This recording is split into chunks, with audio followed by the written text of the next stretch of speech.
Cedric Maxwell Podcast is powered by PrizePicks, the exclusive daily fantasy partner of the CLNS Media Network. All right, it's another episode of the Cedric Maxwell Podcast. I'm Josue Pavone. Alongside Cedric Maxwell, we got a special guest in the building from ESPN and Scape. That's Marc Spears joining us. Another appearance of the Cedric Maxwell Podcast. And we have the NBA Finals set, fellas. The Boston Celtics going up against the Dallas Mavericks. Max, last time you and I spoke, you were getting ready for a rehearsal heading into Game 4. First and foremost, let's start off with the ceremony, how everything went down. First and foremost, you crushed it. I thought it was great, but you give me the full story because it didn't go exactly the way you wanted to go down, or am I getting that wrong? Well, Mark knows how live TV goes. I talked to Lisa Salters. Lisa was hosting the ceremony, and when she was hosting it, we did the rehearsal, and she said, "Okay, when you come down from your perch, where we're up top, radio-wise, come to the floor. I will tell you who the MVP is. Okay, and you're gonna pass the trophy out." So I get down there, and immediately all hell breaks loose because the players keep celebrating, and then they said we'll be back in 15 seconds. So she reaches over to me and says, "Okay, Max, here, okay." I grab the trophy. Cedric Maxwell hands it off to Wick, and Wick start talking, and then Pags talks, and then they go to Joe Mazzulla, they talk to a player, and then she comes back to me. She says, "Okay, Cedric Maxwell is now handing off the Finals MVP."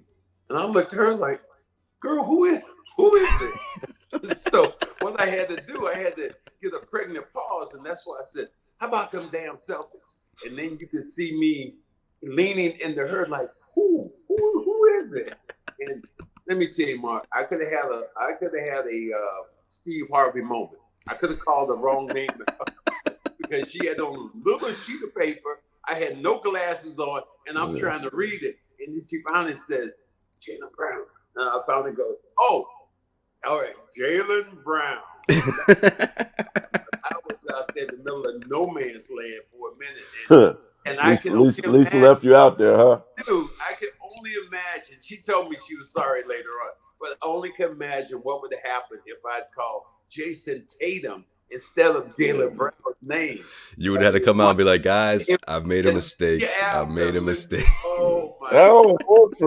Like, that would have been national headlines. That would have been a CBS evening news, whatever. But that's how that story goes. Letting you guys behind the scenes. Lisa forgot to tell you. You forgot to ask her. No, she forgot to tell me. She was supposed to tell me, but didn't tell me. You didn't have your reading glasses on. She figured she could just slip you the note. Later on, she said, I'm sorry. I'm sorry. It was just a pressure. It's only live TV.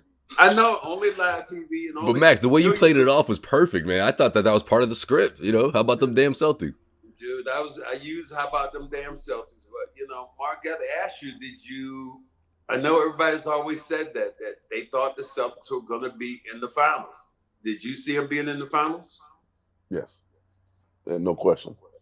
Combination of things. One, I thought they were the best team. Two, the East was just all injury plague, beat up. It's not the Celtics' fault. It is what it is. And it just kind of puzzles me that Jayson Tatum, Jaylen Brown, like the whole team really doesn't get talked about. I don't really understand this. It's not like this some small market team. That steal by Jrue Holiday is one of the greatest steals I've ever seen in the playoffs, man. Absolutely incredible. You guys have this talented team that basically only lost 2 games. I mean, it should be something that's talked about and commended. And I felt like the game 4, when they swept the Pacers, was a real gut check game.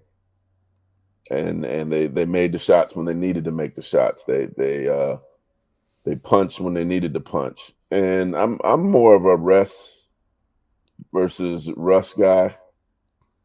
I think those days off are important.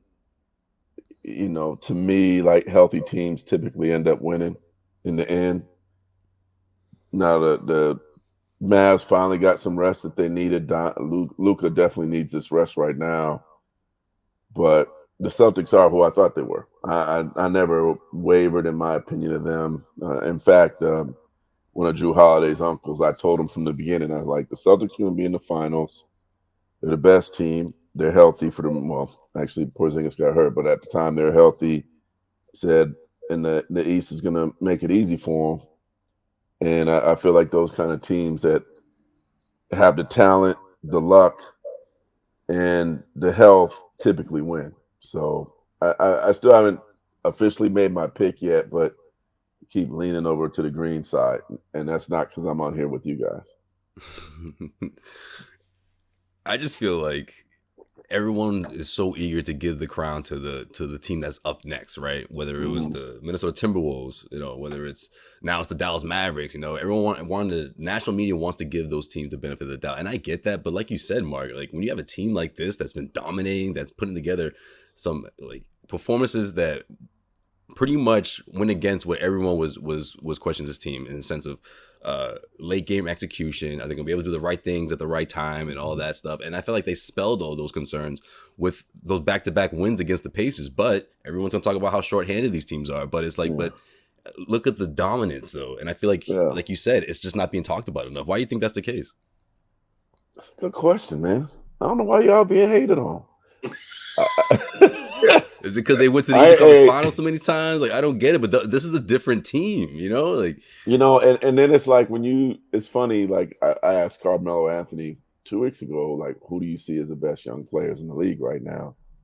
And I'm glad he mentioned Jayson Tatum. Like, it's like the new guard that's coming in, the young guard, like Jayson is still part of that young guard. Jayson, I wonder if, since he makes it look so easy, do people feel like he's kind of like Durant in that way, right? Like they just make the game look so easy that people like overlook them. Like, how does he not get MVP votes? His team had the best record in the league. I don't know. I don't vote no more, and we could have that discussion another day. Why? But to me, when I did vote, I put a heavy emphasis on winning. And if your team dramatically has the best record in the league, you should be in the MVP conversation.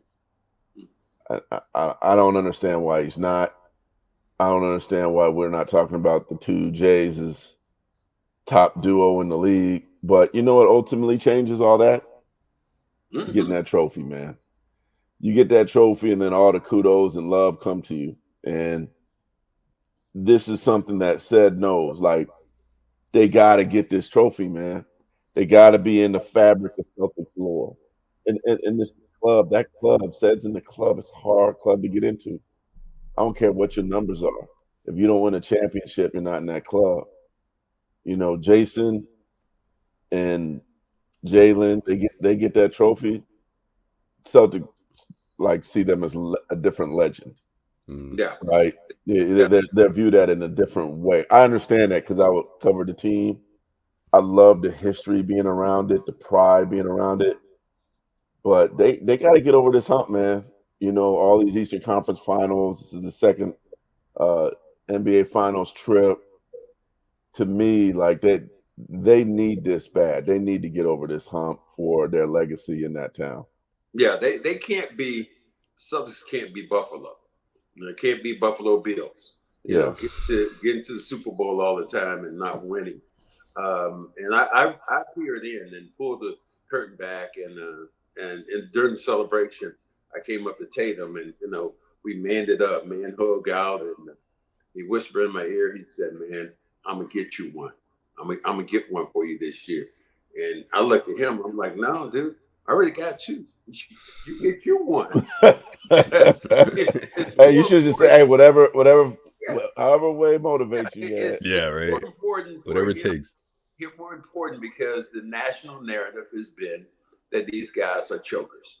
The national narrative has been they didn't have anybody to play.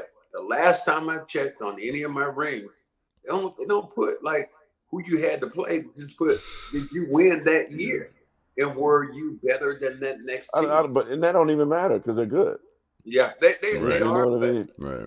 I think they are. They're the pretty girl that you can't go out with, and everybody hates on her anyway. It's like, damn, I hope she don't get a date to the prom, and nobody asked her.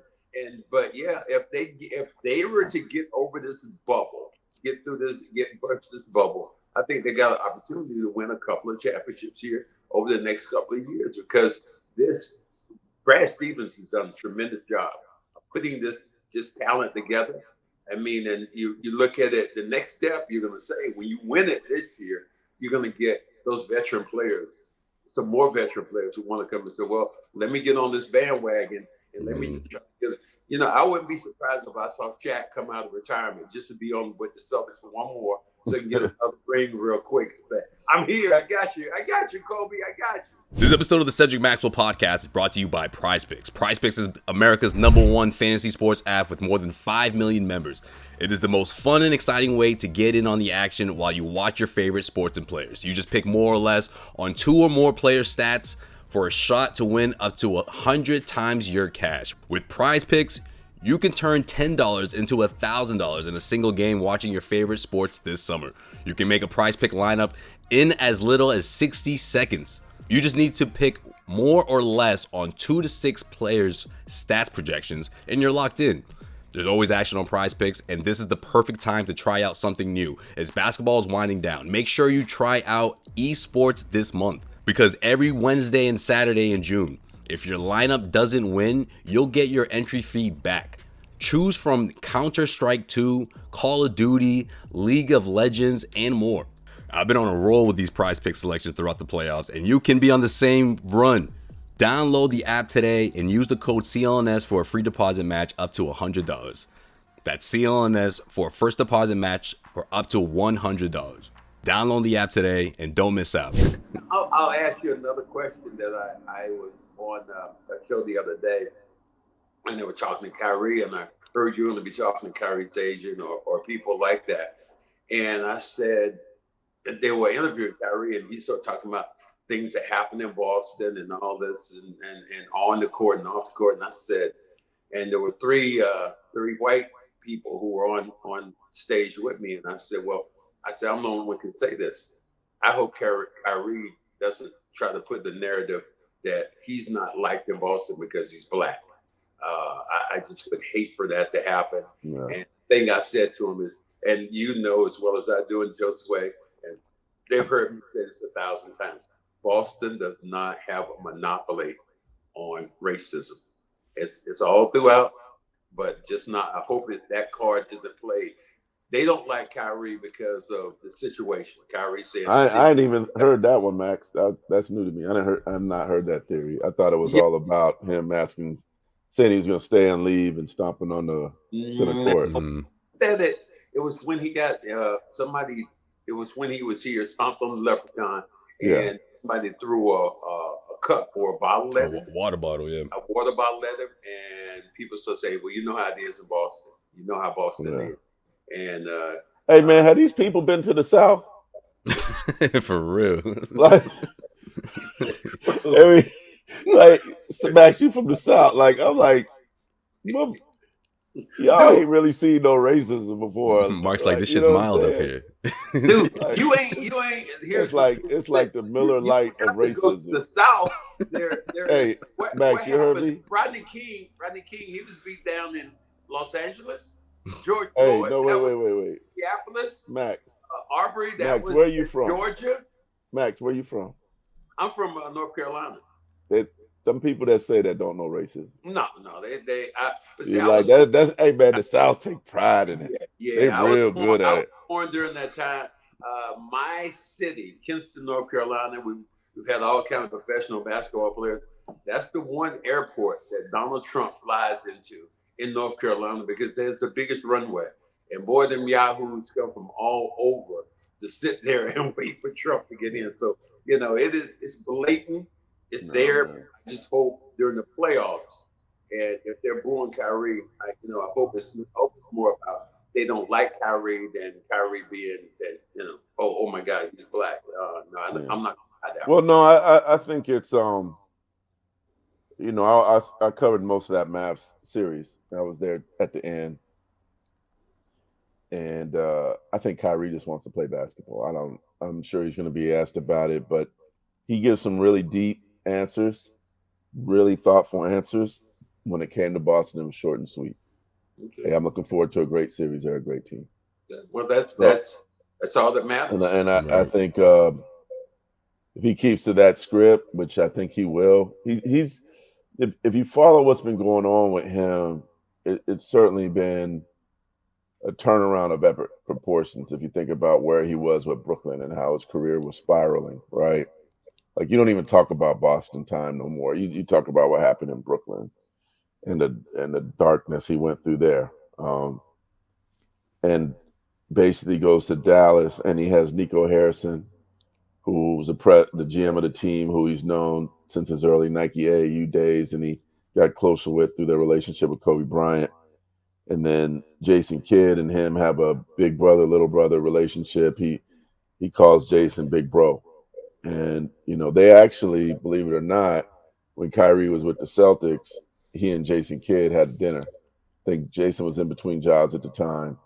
And Kyrie's like, man, I would love to play for you one day. Like they kind of spoken into existence at that time during a dinner in Boston. And I don't think he could have went to a better place in terms of support, whether it's Nico, whether it's, Jay Kidd, Cynthia Marshall, the president, just the whole organization, man. Like when I seen him around Brooklyn, it was distant.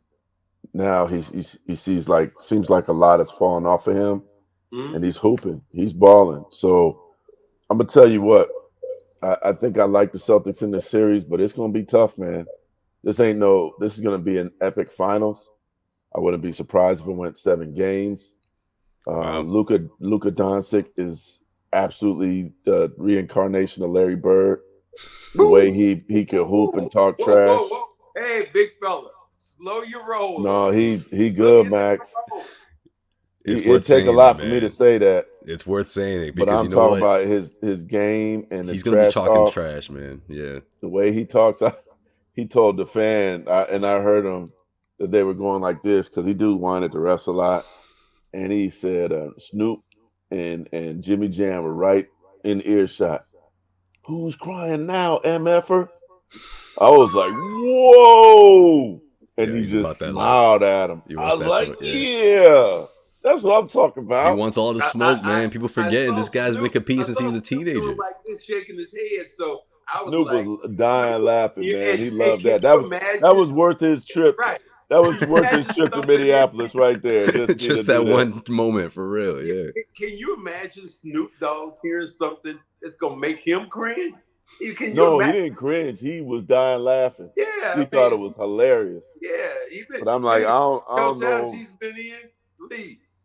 I mean, Jimmy Jam was like, whoa. Like, I'm telling you, man, like, JT I want him to take up that I want to see that dog from him.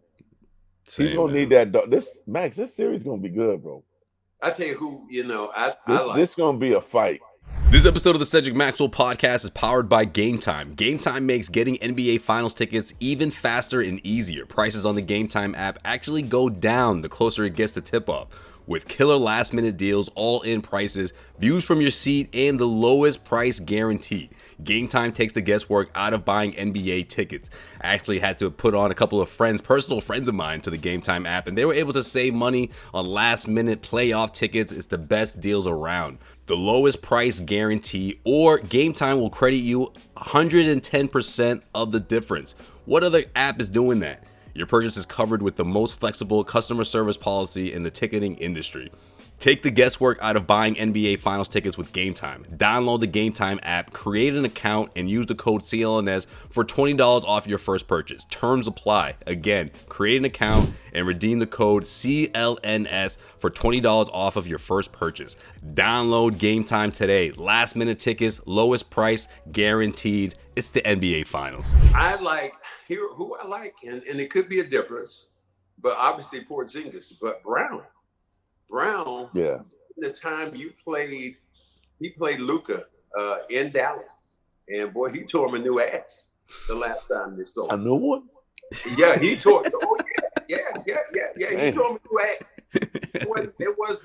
It wasn't Clay.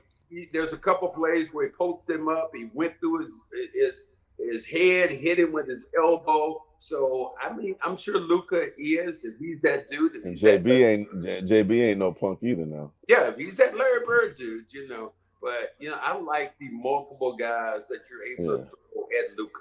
You know, you got JB, you got you're going to have, you know, Tatum, but you got No, tell him don't switch, man. Don't switch on that dude. Man. Y'all didn't switch, Mac. Why they switch so much now? Oh, it's different now, Mark. Look, Different game.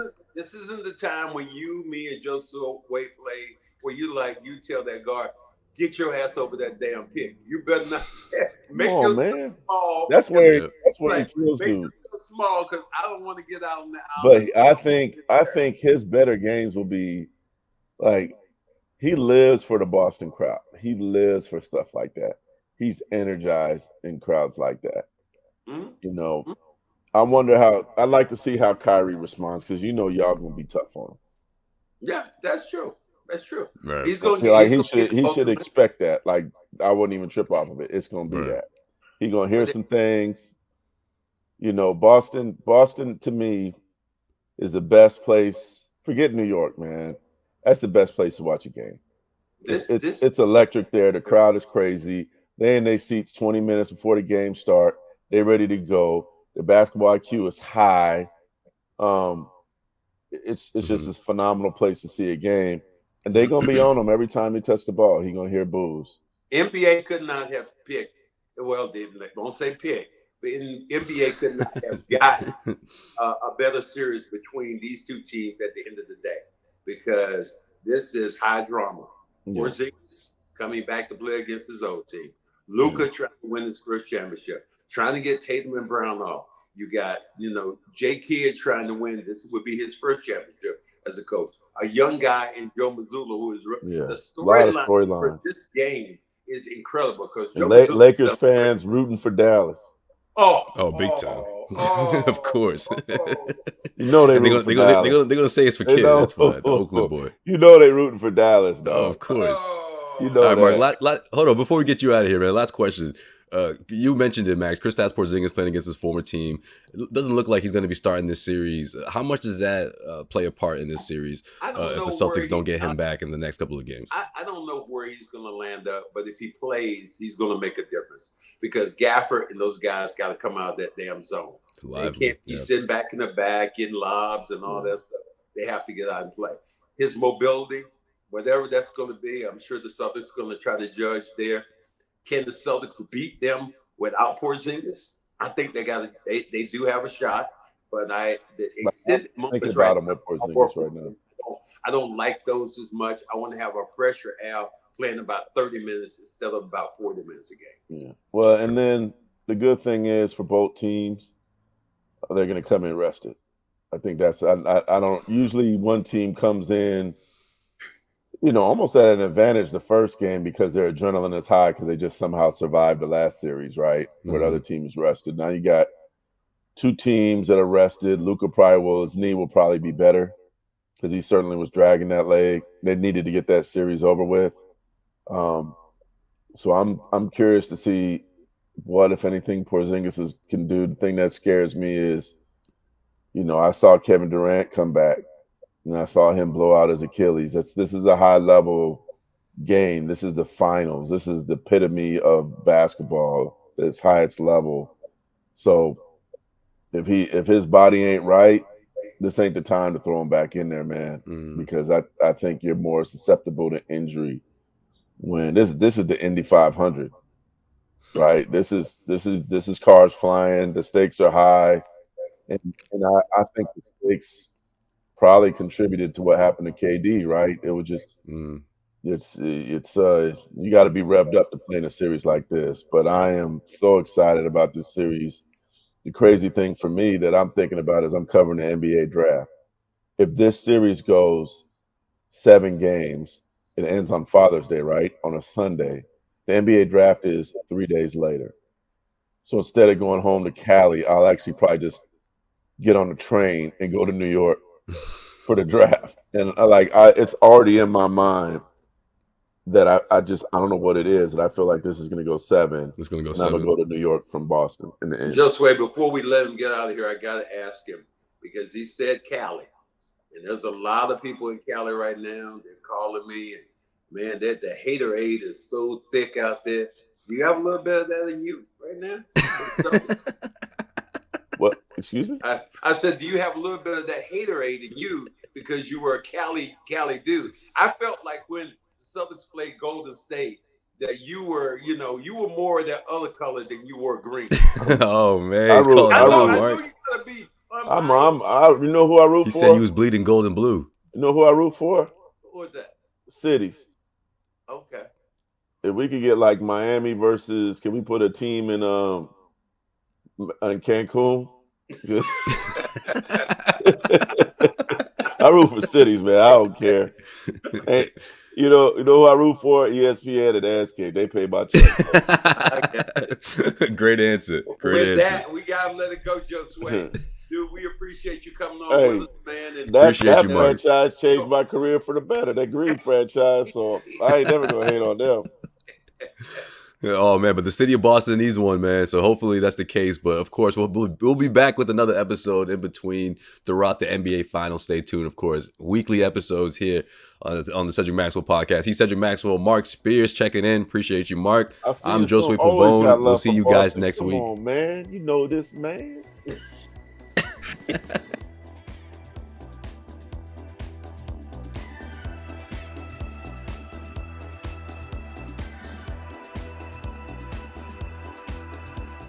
Josue Pavone here, CLNS Media, and if you made it this far, that means you really like this video. So hit subscribe, make sure you keep our notifications on, damn it, and we got plenty of great content coming your way.